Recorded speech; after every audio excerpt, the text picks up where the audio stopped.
An insulator plate is passed through the plates of a capacitor. Then current outside the capacitor first flows from A to B and then from B to A.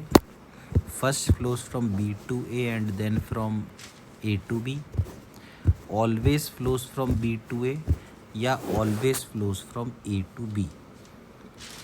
तो ये जो question है इसमें शुरुआत में capacitor खाली था।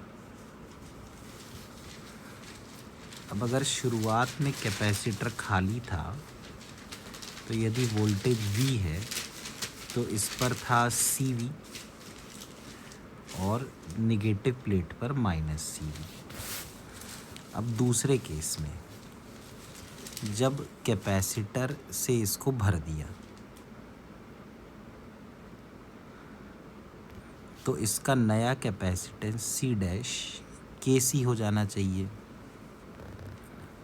तो ये वोल्टेज है V। तो अब इसकी पॉजिटिव सरफेस पर होना चाहिए KCV चार्ज और नेगेटिव सरफेस पर -KCV।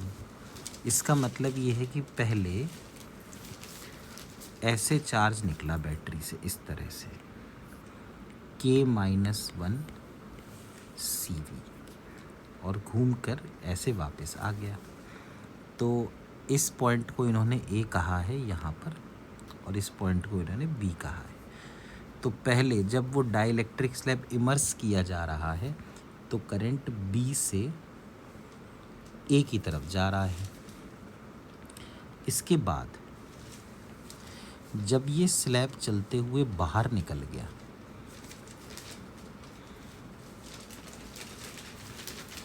तो अगेन जो कैपेसिटेंस हुआ C" वो C के ही बराबर हो गया, तो +CV और -CV। तो इसका मतलब ये है कि जो पहले चार्ज आया था वो वापस चला गया बैटरी के अंदर। तो ये पॉइंट A लिया था और ये पॉइंट B लिया था, तो अब A से B जाने लगा। इसका मतलब ये हुआ कि पहले B से A जा रहा है और फिर A से B जा रहा है। तो इसका आंसर हो जाएगा first flows from B to A and then from A to B।